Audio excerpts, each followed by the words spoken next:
옆에 분들하고 한번 인사해 보겠습니까? 사랑합니다. 축복합니다. 인사 한번 나눠보시기 바랍니다.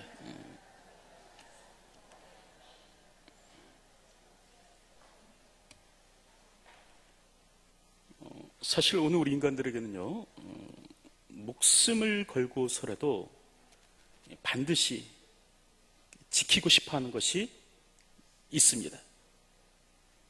그러니까 내 생명을 내놓고서라도 반드시 지키려고 하는 것이 있죠. 그 가운데 하나가 바로 자유가 아닐까 생각을 합니다. 그래서 미국의 독립운동가였죠. 이 패트릭 켈리라는 사람이 그런 말을 했습니다. 자유가 아니면 죽음을 달라. 그러니까 사실 생명보다 어쩌면 더 소중하고 가치 있는 것이 무엇인가? 바로 자유라는 거죠. 자유를 갈망하는 것은 인간의 가장 기본적인 욕구라고 할 수 있습니다. 왜냐하면 하나님께서 인간을요, 자유로운 존재로 창조하셨기 때문에 그렇습니다.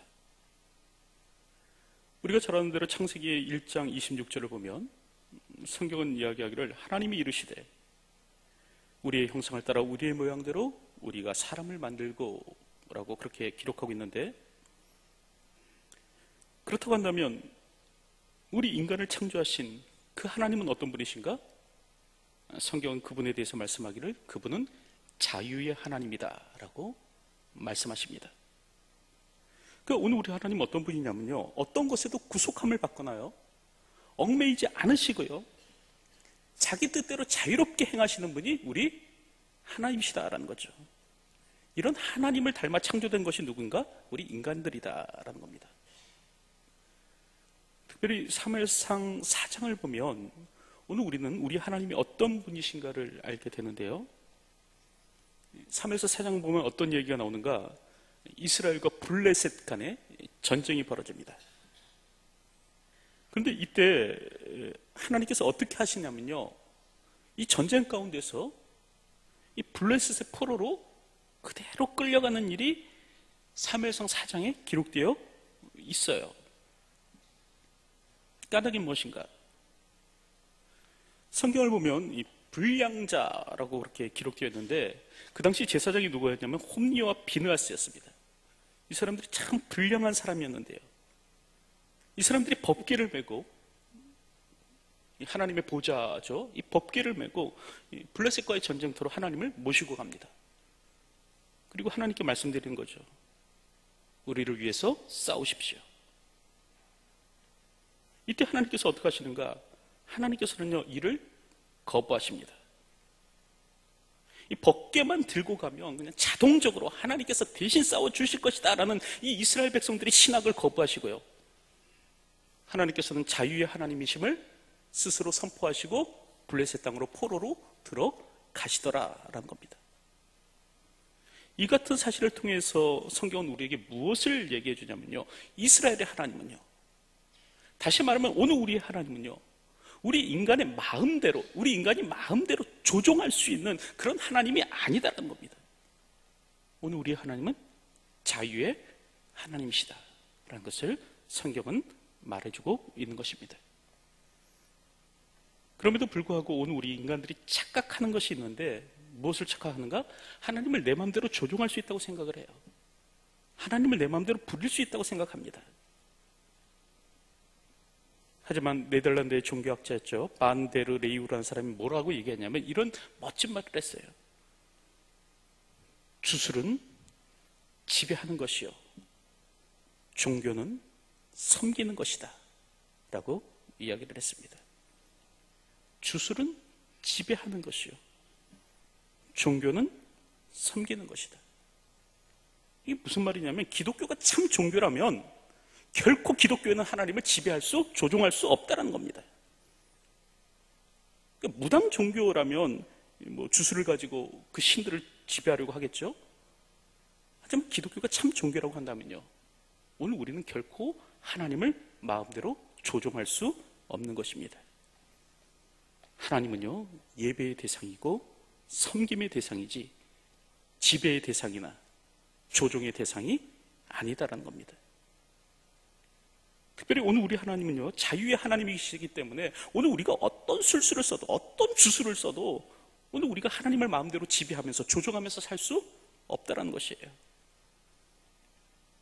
물론 고대의 이방 종교들은요, 제사를 통해서, 또 주술을 통해서, 또 기도를 통해서 자신들의 신을 지배하려고 했습니다. 그러니까 자기 마음대로 부리려고 했어요.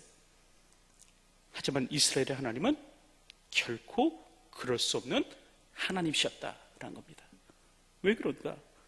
하나님의 속성이 바로 자유이기 때문에 그렇습니다. 인간의 이 주술에 의해서 지배받는 분이 아니라 자유의 하나님이시기 때문에 하나님은 인간의 마음대로 조종되는 분이 아니셨어요. 이렇듯 오늘 우리 하나님은 자유의 하나님인데 이 하나님을 지금 누가 본받고 만들어졌는가? 오늘 우리 인간들이 이 하나님을 본받아 창조되었다는 겁니다. 그러므로 인간은 어떤 존재인가? 자유가 없이는요, 살 수 없는 존재가 인간입니다. 그렇기 때문에 인간에게 있어서 가장 큰 형벌이 뭐냐면요, 그 자유를 박탈하는 거예요. 다시 말하면 신체를 구속하는 겁니다. 그래서 국가에서 사람이 죄를 지으면 어떻게 합니까? 감옥에 가두잖아요.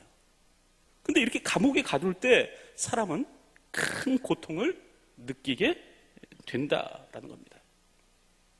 그러다 보니까 이제 사람들이 그러죠. 수천만 원의 보석금을 내고도 이렇게 어떻게든 풀려나려고 합니다. 그러니까 감옥에 있다는 사실 그 자체가요, 인간에게서는 큰 고통입니다. 2010년도에 일요시사라는 한 주간지에 재미있는 기사가 실린 적이 있었는데요. 어떤 기사가 실렸냐면 모 의과대학과, 국내 모 의과대학과 외국 대학이 이제 공동으로 연구한 그 연구 내용이 좀 실렸습니다. 이 사람들이 뭘 연구했냐? 독방에서 사람들이 얼마나 잘 적응하며 살 수 있는가, 이걸 연구했어요. 이 연구진들은 이를 위해서 20평의 독방을 준비했다고 합니다. 여러분, 20평이면 그래도 꽤 넓은 평수죠. 제가 신혼 때 한 10평에서 시작을 했는데요, 20평이면 굉장히 넓은 집이죠. 20평의 독방을 준비하고요, 대신 그 안에 TV나 뭐 인터넷, 신문, 심지어는 이제 시계도 두지 않았다고 합니다. 그리고 그런 장소에서 30일만 버티면 무려 이제 900만 원의 비용을 지급하기로 했습니다.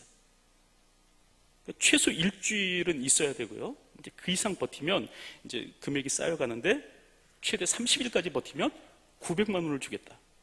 여러분, 한 달 월급 900만 원. 꽤 괜찮지 않습니까? 그래서 이제 여러 지원자들이 지원을 했는데 그 결과는 어떻게 되는가? 대부분의 사람들이요, 30일을 견디지 못했다는 거예요. 특별히 한 20대 청년이 이 지원을 한 후에 지원 후기를 썼는데 이 사람이 말하기를 자기는 17일밖에 버티지 못했다는 겁니다. 왜 그런가? 17일 동안 이제 독방에서 혼자 살다 보니까요, 얼마 지나지 않아서 심장이 두근거리더래요. 두근두근. 그래서 이제 공포심이 밀려오고 작은 소리에도 막 소스라치게 놀래고 뭐 그러고 있더래요, 자기가. 그러더니 이제 A4 용지에다가 사람의 얼굴을 그리고 그 A4 용지와 대화를 하더래요, 자기가. 그리고 대화하더니 또 신경질 난다고 그 A4 용지를 훅 찢어버리더래요. 이런 일들을 반복하면서 이거 내가 미쳐가고 있는 건 아닌가, 그런 생각이 들더랍니다.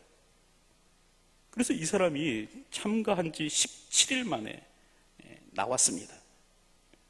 물론 그로 말미암아 500만 원 정도의 돈을 벌었다고 하는데요, 근데 문제는 뭐냐면 이 실험을 한 후에 그 다음부터 정신과 치료를 받아야만 됐다는 거예요. 500만 원은 벌었는데 정신과 치료를 받게 되었다는 겁니다. 여러분, 이게 바로 독방의 무서움입니다. 사람을 홀로 가둬 놓고 삼시세끼 잘 먹여주고 잘 재워주고 잘 입혀주면 문제가 없는가? 아니, 그렇지 않아요. 문제가 있다고 합니다. 인간은요, 사람과의 관계를 단절시키고요, 그 주거지를 한정된 공간 안에 이렇게 가두어 두면 결국 살아가지 못하는 것이 인간입니다. 왜 그런가? 인간은 자유로운 존재이기 때문에 그렇습니다. 자유를 박탈당하면요, 결국 살 수 없는 것이 바로 오늘 우리들이다라는 겁니다. 이렇듯 자유를 갈구하고 자유를 희망하고 자유롭기를 원하는 것이 인간인데, 자유가 아니면 죽음을 달라라고 얘기하는 것이 인간인데, 근데 오늘 본문을 보면 여러분 굉장히 큰 문제가 있음을 볼 수 있습니다. 어떤 문제가 있는가? 오늘 우리가 실은 모두 자유를 빼앗기고 살아가는 존재라는 겁니다. 스스로가 스스로를 나는 자유자다, 자유로운 사람이다라고 얘기하고 있지만 실상은요, 자유를 잃은 존재가 오늘 우리 인간들이다라는 거예요. 그래서 오늘 본문을 보면 예수님께서 뭐라고 말씀하셨냐면요, 자유롭게 하리라라고 그렇게 말씀하십니다. 여기서 자유롭게 하리라라는 말에는 비자유가 전제된 말이죠. 그러니까 자유롭지 못한 상태를 뜻합니다. 너에게 자유가 없으니까 내가 자유롭게 해주겠다. 예수님께서 그렇게 말씀하시는 겁니다. 이렇게 예수님께서 내가 너희를 자유롭게 하리라라고 얘기했더니 오늘 보면 33절을 보면 유대인들이 뭐라고 얘기합니까? 이렇게 얘기하잖아요. 우리가 아브라함의 자손이라 남의 종이 된 적이 없거늘 어찌하여 우리가 자유롭게 되리라 하느냐, 이렇게 얘기합니다. 이 사람은 무슨 얘기를 하느냐? 오늘 우리가 누군지 아느냐? 아브라함의 자손이다. 다시 말하면 남의 종이 되어본 적이 없는 사람들이다. 근데 무슨 망측하게 네가 우리에게 자유를 준다고 그렇게 말하는 것이냐? 유대인들이 지금 이렇게 따지고 있는 겁니다. 하지만 이는 유대인들이 자신의 영적 실상이 무엇인지 알지 못하고 하는 이야기죠. 그래서 오늘 보면 34절을 보면 예수님께서 뭐라고 얘기합니까? 이렇게 얘기하는 거예요. 죄를 범하는 자마다 죄의 종이라, 이렇게 얘기하는 겁니다. 오늘 우리가 죄를 짓고 살아가고 있다고 한다면 오늘 우리는 다 죄의 종이다, 자유자가 아니다. 예수님께서 그렇게 말씀하고 있는 것입니다. 여러분, 오늘 우리가 자유롭게 다니기 때문에 오늘 우리가 종이 아니냐? 아니에요. 오늘 우리가 교인이기 때문에 오늘 우리가 종이 아니냐? 아니에요. 오늘 우리가 신체의 구속을 당하지 않아도 오늘 우리가 종일 수 있다는 거예요. 특별히 죄를 짓는 자는 누구나 다 죄의 종이다라고 예수님께서 말씀하고 있는 것입니다. 그러면서 오늘 본문을 보면 예수님께서 이제 죄의 종이 가지는 몇 가지 특징에 대해서 말씀하세요. 죄의 종이 가지는 몇 가지 특징이 있다. 그게 뭐냐? 첫째로 오늘 본문을 보니까 죄의 종이 가지는 특징, 그것은 거짓이다 라고 예수님께서 말씀하십니다. 그래서 오늘 우리가 읽은 본문 44절 중반절에 기록되어 있죠. 뭐라고 얘기합니까? 진리가 그 속에 없으므로 진리에 서지 못하고 거짓을 말할 때마다 제 것으로 말하나니 라고 얘기합니다. 이게 무슨 말이냐면요, 이 죄의 종의 특징이 뭐냐면 진리가 그 속에 없다는 거예요. 그러다 보니까 어떤 일이 일어나냐면 거짓말을 하고 살아간다는 거죠. 이게 바로 죄의 종의 특징이다라는 겁니다. 반면에요, 빛의 자녀의 특징은 뭡니까? 성경은 말하기를 빛의 자녀의 특징은 모든 착함과 의로움과 진실함에 있느니라 라고 얘기합니다. 진실을 말하는 것, 이게 바로 하나님의 사람의 특징이고요. 반면 이 죄의 종, 마귀의 자녀의 특징은 뭐냐? 진리에 서지 못하고 거짓을 말한다는 거예요. 근데 이들이 필연 거짓을 말할 수밖에 없는 까닭이 있는데 뭐냐면 그 까닭이 무엇인가? 그들의 아버지가 바로 사단이기 때문에 그렇습니다. 다시 말하면 그들의 아비가 거짓의 아비 마귀이기 때문에 그런 거예요. 그래서 오늘 본문을 보면 예수님께서 뭐라고 합니까? 너희는 너희 아비 마귀에게서 났으니 라고 얘기합니다. 왜 거짓말을 하는 줄 알았냐? 너희 아버지가 마귀이기 때문에 그렇다. 예수님께서 그렇게 말하는 거예요. 이렇듯 거짓의 사람, 이 죄의 종, 사탄의 자녀의 특징은 뭐냐면 거짓말을 한다는 거고요. 반면에 하나님의 사람, 그리스도의 사람, 그 사람의 특징은 뭔가? 진실을 말함으로, 진리에 거하기 때문에 진실을 말함으로 살아간다라는 라는 것입니다. 지금 나는 과연 어떤 삶을 살아가고 있는지 생각해 보셨으면 좋겠습니다. 언제가 오카노 목사님의 설교집에서 그런 글을 읽었는데요. 한번 오카노 목사님께서 과일이 잡수시고 싶으셨대요. 그리고 이제 과일 가게를 방문했는데 그곳에서 이제 수박 한 통을 고르셨다고 하죠. 그럴 때 그 주인이 그런 말을 하더라는 겁니다. 손님, 죄송합니다. 지금 그 수박은요, 맛이 잘 들어있지 않습니다. 저도 잘 몰라서 그 수박을 결국 들여놓게 되었지만 그거 말고 다른 과일을 사가십시오. 혹시 청수박을 사가시려고 한다면 제가 그 가격을 깎아드리겠습니다. 그 가격을 가지고 사가십시오. 이렇게 말하더라는 거예요. 여러분, 세상에 이런 장사가 어디 있습니까? 아니, 어떻게 해도 맛이 없어도 팔아쳐야 되는 거 아니에요? 이거 재고로 남기면 손해잖아요. 근데 어떻게 맛이 없다고 수박 장사가 그렇게 얘기를 합니까? 과일 장사가 그렇게 얘기합니까? 근데 이 사람이 그러더라는 거예요. 그래서 오카노 목사님께서 혹시나 하고 살펴보셨대요. 그랬더니 역시나 그 상점 귀퉁이에 책상에 성경책이 펼쳐져 있더라는 겁니다. 여러분, 이게 바로 성도의 삶입니다. 성도는요, 진실함으로 살아가는 자가 성도예요. 오늘도 진리의 편에 서서 진실을 말함으로 주어진 삶을 살아갈 수 있는 저와 여러분들이 되었으면 좋겠습니다. 둘째로 오늘 본문을 보면 죄의 종의 특징에 대해서 예수님께서 말씀하시는데, 특징이 뭐냐? 또 다른 특징이 뭐냐? 바로 살인이라는 거예요. 다시 말하면 생명을 소중히 여기지 않는다라는 거죠.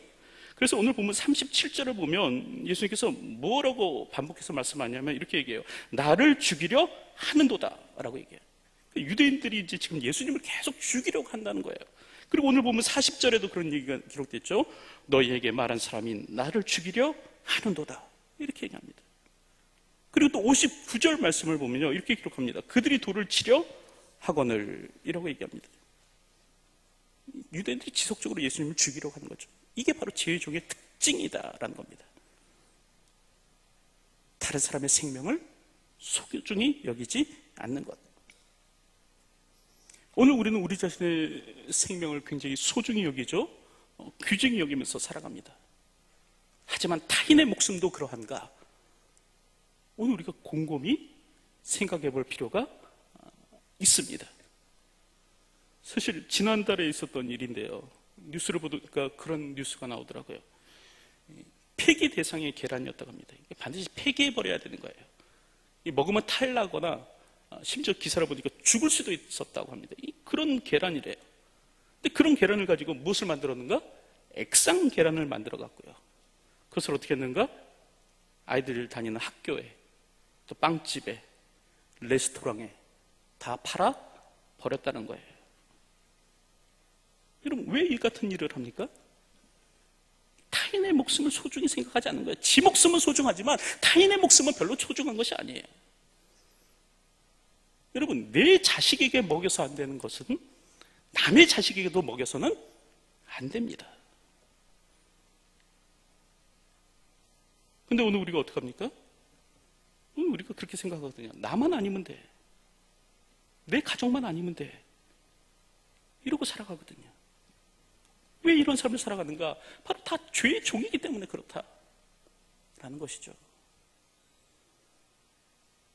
마지막 셋째로 죄의 종의 특징은 무엇인가? 오늘 본문을 보면 그것은 무지다라고 얘기합니다. 모른다라는 거예요. 오늘 본문을 보면 아까도 살펴봤지만 유대인들의 특징이 뭐냐? 영적 무지예요. 알지를 못하는 거예요.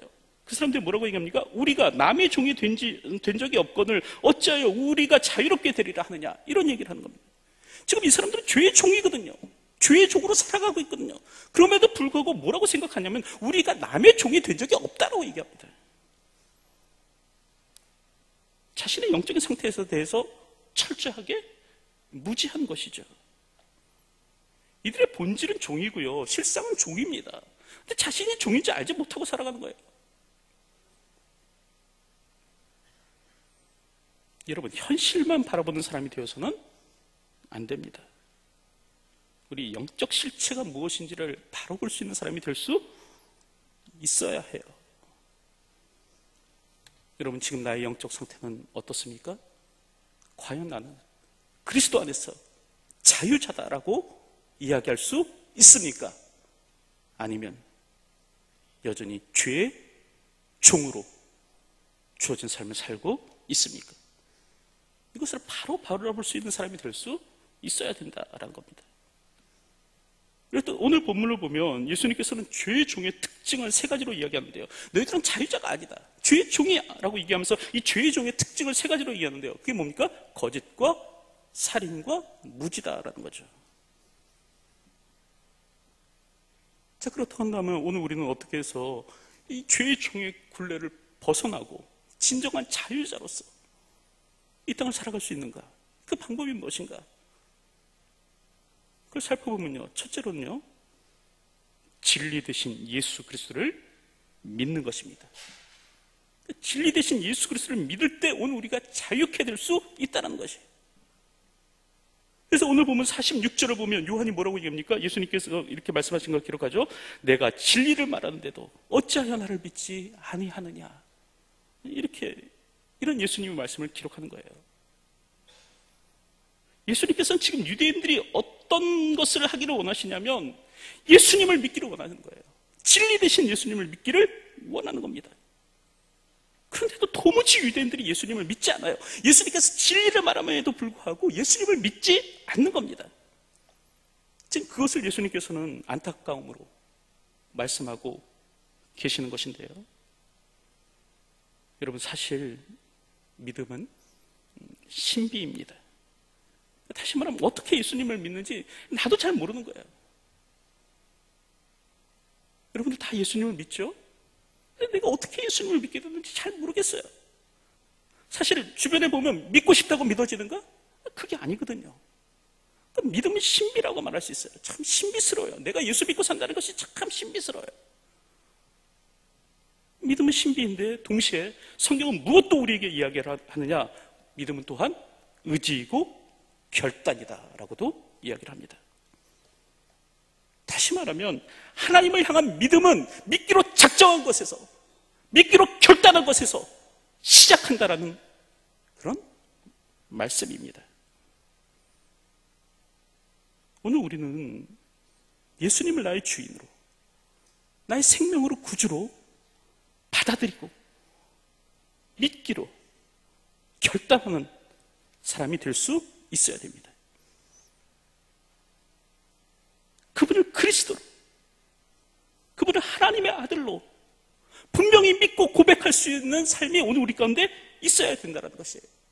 그래야 죄의 종에서 진리의 아들로 변화되는 역사가 일어난다라고 성경은 우리에게 이야기를 하고 있는 것입니다. 이렇듯 오늘 우리가 죄의 종의 굴레에서 벗어나 진정한 자유자가 되는 방법은 뭐냐면, 첫 번째, 진리 대신 예수 그리스도를 믿는 것이고요. 둘째는 무엇인가? 이제 진리 대신 예수 그리스도를 믿었다고 한다면 이제 어떻게 되는가? 진리의 편에 서는 겁니다. 진리의 편에 서서 진리대로 주어진 삶을 살 때 오늘 우리가 자유자가 될 수 있는 것이에요. 그래서 오늘 본문을 보면 예수님께서 뭐라고 얘기하냐면 진리가 너희를 자유케 하리라 라고 얘기합니다. 오늘 우리가 진리 대신 예수 그리스도를 붙들고 살 때, 또한 진리 편에서 오늘 우리가 주어진 삶을 살아갈 때 오늘 우리가 결국 자유케 된다라고 이야기를 하는 것입니다. 오늘 우리가 죄의 종이 아니라 자유자로 이 땅을 살아갈 수 있는 방법은 뭐냐면 진리 편에 서서 살아가는 거예요. 자신의 이익, 자신의 유익 편에서 살아가는 것이 아니라 진리의 편에 서서 오늘도 주어진 삶을 살아가는 겁니다. 이게 나에게 이익이 될까? 이게 나에게 손해가 될까? 이런 것 가지고 판단하면서 살아가는 것이 아니라 이것이 생명의 주인이 되시는, 진리의 주인이 되시는 예수 그리스도의 말씀에 부합한 삶인가? 이거 가지고 판단하면서 살아가야 된다는 것이에요. 그런데 또 오늘 우리는 이 옳고 그름의 논리로 접근하기보다는 이게 이익이냐 손해냐, 이게 나에게 얼마나 이익이냐, 이거 가지고 접근할 때가 너무나 많죠. 그러다 보니까 인간들이 어떻게 합니까? 이게 나에게 이익이 되면요, 이제는 기꺼이 나라까지도 팔아먹는 그런 사람이 될 수 있더라는 거죠. 요즘 독립운동가 후손에 관한 재조명이 이루어지고 있는 것 같은데요. 여러분, 독립운동 하셨던 분들의 그 자녀들 또 손주들 요즘도 굉장히 어렵고 힘들게 살아간다고 하지 않습니까? 반면 친일파의 자손들이죠, 떵떵거리며 산대요. 옳고 그름의 논리로 접근하기보다는 이게 내게 이익이 될 것이냐 손해가 될 것이냐 접근해갖고 기꺼이 나라까지 팔아먹었던 사람들은요, 여전히 잘 살고 있다고 하더라고요. 이런 세상이 되어서는 안 됩니다. 임권택 감독의 이야기라고 생각이 드는데요. 이분은 그 초등학교 시절에, 이분이 초등학교 학생이었을 때 해방을 맞았다고 합니다. 그때 너무 어려갖고 해방이 뭔지 잘 몰랐대요. 그러나 그럼에도 불구하고 이분이 굉장히 해방을 반겼는데 까닭이 뭐냐면, 이분이 수업 시간에 한국말을 썼다고 따귀를 맞았거든요, 선생님한테. 이제 그 선생 다시는 보지 않게 되었다. 이래서 굉장히 해방이 기쁨이었대요. 그래서 이제 기쁜 마음을 가지고 이 임권택 감독님이 학교를 갔는데, 근데 여러분, 이게 웬일입니까?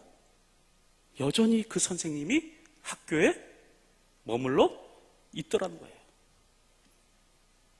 다시 말하면 이게 무슨 말이냐면, 다시 말하면 한국말을 쓰다고 따귀를 때렸던 사람은 어떤 사람인가? 일본 선생이 아니라 한국 선생이었다는 거죠.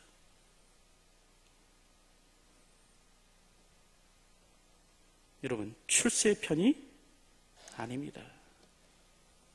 성공의 편에 서야 되는 것이 아니에요. 이익의 편에 서야 되는 것이 아니에요. 오늘 우리가 진정한 자유자로서 이 땅을 살기를 원한다면 진리의 편에 설 수 있는 사람이 될 수 있어야 됩니다. 출세의 길이 아니라, 이게 출세하는 길이라면 진리를 다 팔아먹고 그렇게 살아가는 것이 아니라 진리의 편에 설 수 있는 사람이 될 수 있어야 됩니다. 그럴 때 진정한 자유자가 된다고 오늘 예수님께서는 우리에게 말씀하고 계시는 겁니다.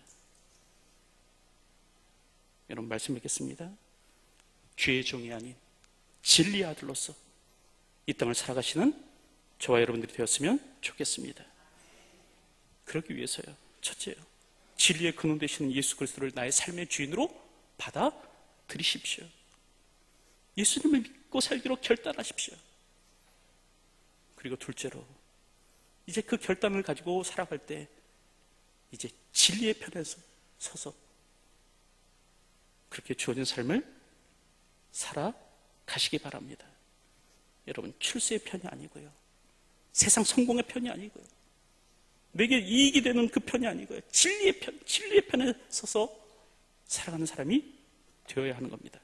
그럴 때 그 진리가 오늘 우리를 자유롭게 할 것이다. 오늘도 이 같은 사실을 기억하며 주어진 삶을 살아갈 수 있는 저와 여러분들이 되시기를 주님의 이름으로 축원드립니다. 기도하겠습니다. 하나님, 오늘도 이 땅을 진리의 아들로 살아가는 저희들이 되기를 소원합니다. 주의 종의 삶을 살아가지 않도록 도와주시고, 오늘도 진리 되신 예수 그리스도를 쫓으며 진리 편에 서서 이 땅을 살아가는 저희의 삶이 되게 하여 주시옵소서. 예수님의 이름으로 기도하옵나이다. 아멘.